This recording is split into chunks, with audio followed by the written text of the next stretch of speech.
Hey guys, welcome to July favorites. I don't have a ton of products this month, but I'm really excited about the ones that I do have, so let's go ahead and get started. I'm going to go ahead and start off with makeup-ish products. The first one I have is this Vaseline Lip Therapy. This took a while to use. I love this stuff. This is what I use every single night before I go to bed. I feel like it has completely changed my lip game. I used to have really dry lips all the time. Since I've started using this stuff, I don't deal with that anymore. So I don't know what's up with that. I don't know if I can really, I don't know that I can say for sure that it's that product, but it really has changed my lip game and I love it. Next is Nars Radiant Creamy Concealer in Custard. This is a schwa sample. I really liked this. I see myself purchasing this in the near future. I actually almost purchased the travel size today, but then I noticed they had the Urban Decay Naked in the travel size, so I went ahead and picked up that one instead because I'd never tried it, but I really liked this. I'm not sure that custard was the perfect color for me, but it was close and I really liked it. Next I have two Burt's Bees lip balms. Let's see, one is a honey lip balm and the other is caramel apple. One of these I kept in my makeup bag that I keep in my purse, and the other, I don't even know where it was at. It was just somewhere random in my house. But anyways, so I just randomly finished these both up at the same time. I love these. They layer really well under lipstick for me, except for the caramel apple didn't. The caramel apple I just had to wear on its own, but the honey and the regular original formula layer really well under lipstick and give you a little extra moisture and plumpness. This is the bareMinerals Bare Skin Sheer Sun. I got this in my Sephora box. I've already used it up. I used this foundation and I liked this product. I was kind of ho-hum about it though. I liked it. I didn't like it as a bronzer. When I would put it on over top of the makeup, it would sheer the makeup out, and that didn't really work for me. I did like it mixing a few drops into my makeup to make it a little bit darker. I don't know that that's a repurchase for me, but yeah, I don't know. I don't think I would repurchase that. This is the bareMinerals Bare Skin Pure Brightening Serum Foundation in Bare Satin 06. This is what I'm using right now. I've repurchased this. My skin has been so freaking crazy lately. It's been clear. I don't have any issues with that. I have just my normal one or two little bumps now and then. Love it. I'm having no problems on that note. It has been so oily and I have a couple suspects. One being that it's been so ridiculously humid here lately. It's just hot and humid. And so that obviously I'm going to have a little more oil and greasiness. And then I'm either overstripping my face when I'm washing it. I have a couple suspect products that I could be using. So anyways, I think it's one of those two things, or maybe a combination of both. So I'm going to keep playing with my routine and see what I can get rid of, see if anything helps. But anyways, I do like this foundation, but lately it's just been, it's kind of a brightening foundation, so it's been over the top. It's not helping. You know, it's not mattifying. Unfortunately, most things that are mattifying have silicone in them, and I can't use silicone. I wish I could, but I just can't. bareMinerals Bare Skin Perfecting Veil, light to medium. This is my favorite travel on the go compact. I really like this, and I will only continue to buy this size. The problem with these is the powder isn't real hard. It's nice and like a soft powder, so they break somewhat easily. When they break, I try to catch it all in here and just crush it up and use it as a loose powder. I don't prefer loose powder, but it looks so much better on me than pressed powder. So I like to keep one of these in my purse, but I keep a loose powder at my desk. I keep a loose powder here at my house, and that's what I would prefer to touch up with. But obviously when you're out and about, you're not going to grab your loose powder out and whatever. So this is my favorite on the go touch up powder. I just finished this up this morning. I actually decluttered the last one. I used all of these guys. I ended up decluttering Minor Sin. I saved that one for last. I knew I probably wasn't going to like it. It was just way over the top shimmery for me. My favorite one in here was actually the anti-aging formula. I just felt like that one did the most as far as like just being thin and light and making my eyelids look nice and smooth. I don't know so much about there being like great anti-aging ingredients in here and, you know, really just changing your eyelids forever. But I did think that it was the best formula for aging eyelids, if that makes sense. It was lighter, my eyelids look smoother. I really like the original too. I don't have a problem with either one. So yeah. Speaking of eyelid primers, I have Smashbox 24-Hour Photo Finish Eyeshadow Primer. This is a Schwa sample. I liked this. I have way too many eyeshadow primers. I don't need anything like super special on my eyelids. I would repurchase this though again. I know that lady really raves about this. And I thought it was good. I did like it. The sample was kind of small, and one thing, if you do get the Schwa subscription, you need to be careful how you go about getting your samples and which samples you pick at one time, and making sure you use them in a timely manner because they will dry out pretty quickly. And that one just kind of dried out, and I did like the product though.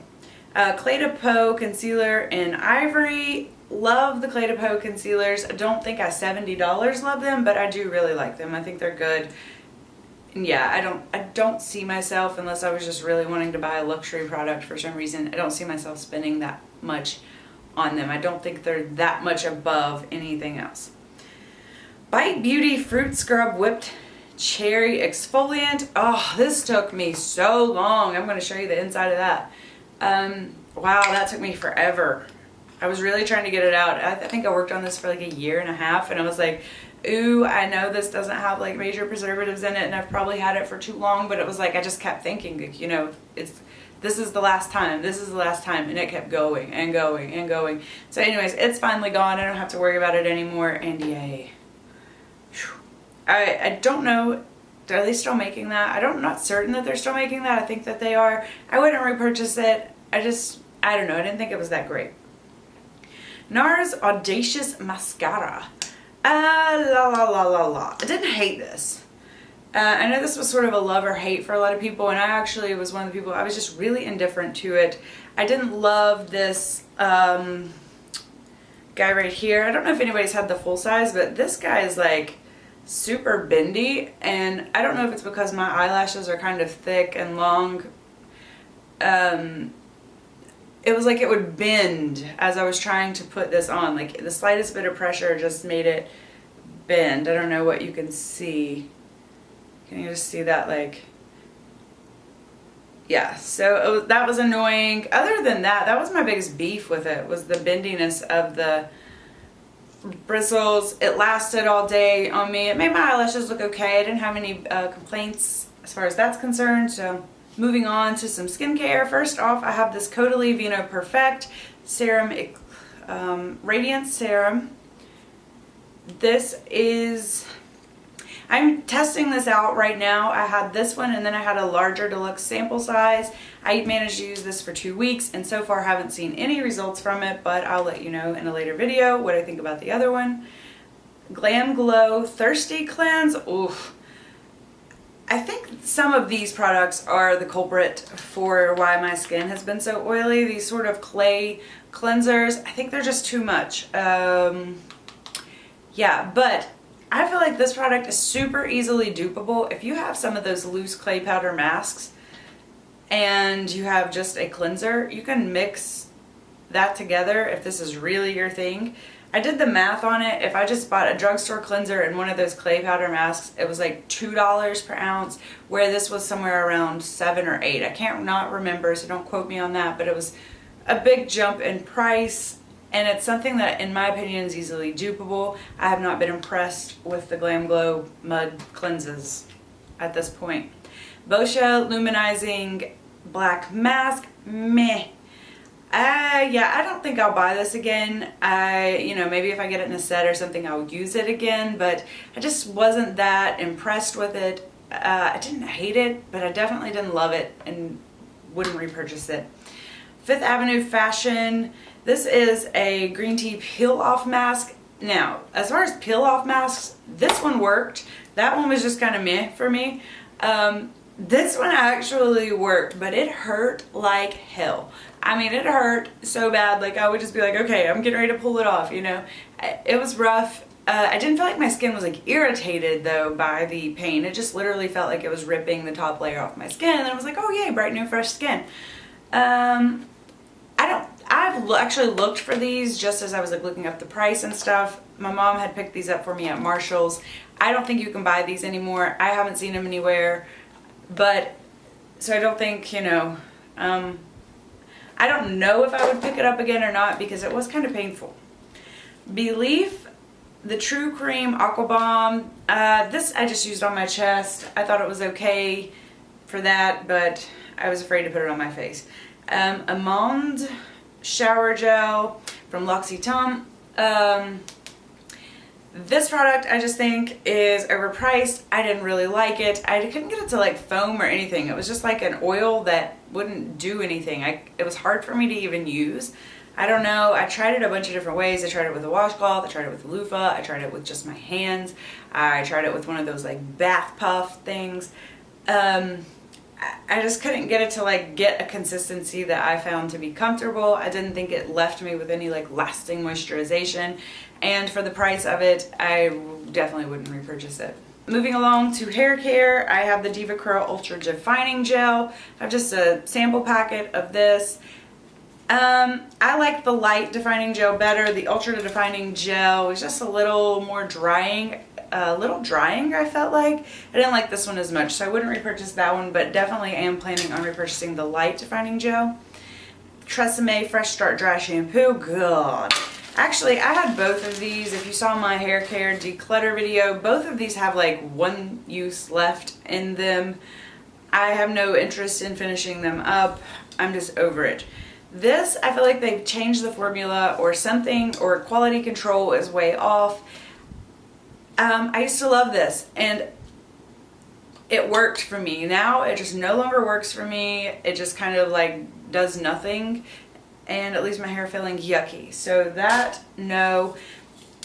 I thought I loved this until I went on a spree of trying to use it up.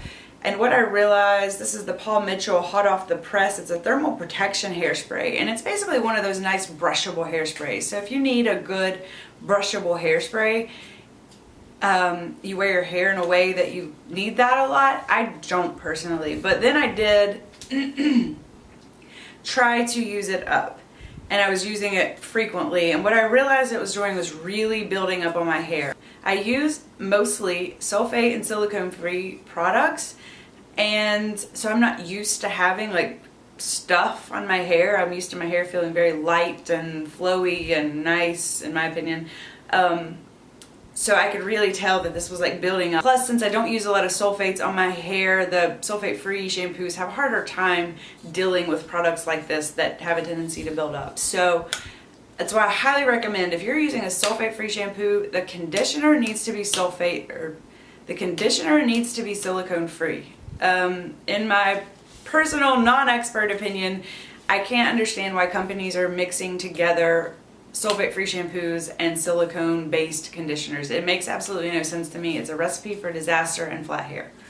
Primal Pit Paste, I go through one of these about every 2 months. I feel like I've been going through a lot lately, but I always have one in my travel bag. I keep one at my mom's house. I have one going here. So I go through these a lot. This is just the best hot weather deodorant I found. Recently, I just edited the video today I did a review on the Piper Y deodorant, and I like that one too. So I think they're both good deodorants, but the Piper Y just doesn't work for me in the summer. I think it's like a better deodorant, and if it would just had a little bit more odor protection for the summer months, it would be perfection. But unfortunately, it just doesn't cut it the whole day for me.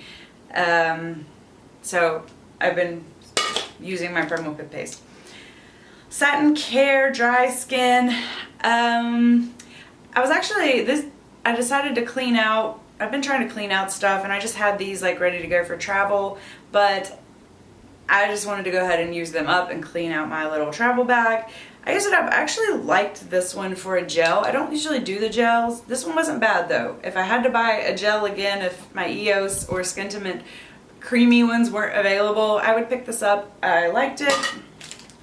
This is just a little sample of Lush Karma soap. Wouldn't buy it again. It smells nice, but it smells very like hippie and herbally. I like that kind of smell, but I know a lot of people don't. Detox Dry Shampoo. I thought I really liked this. I used it, the last couple times I used it though, it was just white cast in a bottle, so I'm glad I didn't purchase the full size like I had in my cart at Ulta one day. So glad I didn't do that, but I won't repurchase this again. I'm gonna stick to my Chlorine and Batiste. And lastly, I know this is everybody's least favorite part, but I wanted to do my little perfumes that I finished up. Tocca FLorence. I felt like this was very violet heavy. It had great, very grassy, old school, kind of like this thick oily smell. I don't know if that's the violets or what, but something I think smells oily. I'd like to go to like a perfume note smelling class to know exactly what each note smells like on its just own pure form. That interests me a lot. So yeah, I didn't hate it, but definitely not for me. Nest. This is the first Nest fragrance I've ever used that didn't turn my stomach. I've only used 3 other ones and they all made me sick. I don't know what and they didn't have a lot of common ingredients in it. So I don't like the top notes in all of them, none of them were like super common to each other. So I couldn't figure it out, but this one didn't bother me at all. I felt that this one was very, very lemony. It's in Citirine. I just thought it was very lemony and not something I would purchase.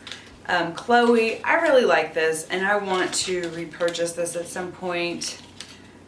Yeah, I really like that. It's so expensive though. And then Chloe, Roses to Chloe. I don't like this one as much. I thought I would just love it because I like Chloe so much, and this is Chloe with roses, but I felt like the roses made it too perfumey, where what I like about the Chloe is just that it's kind of powdery. It kind of wears down. It almost smells like laundry detergent or just a nice, fresh, clean scent. So, and this one just stays kind of perfumey all day. Anyway, so those are my empties for July. I hope you enjoyed. I love empties videos. If you do empties videos, let me know down below as always, and I'll see you guys again soon. Bye.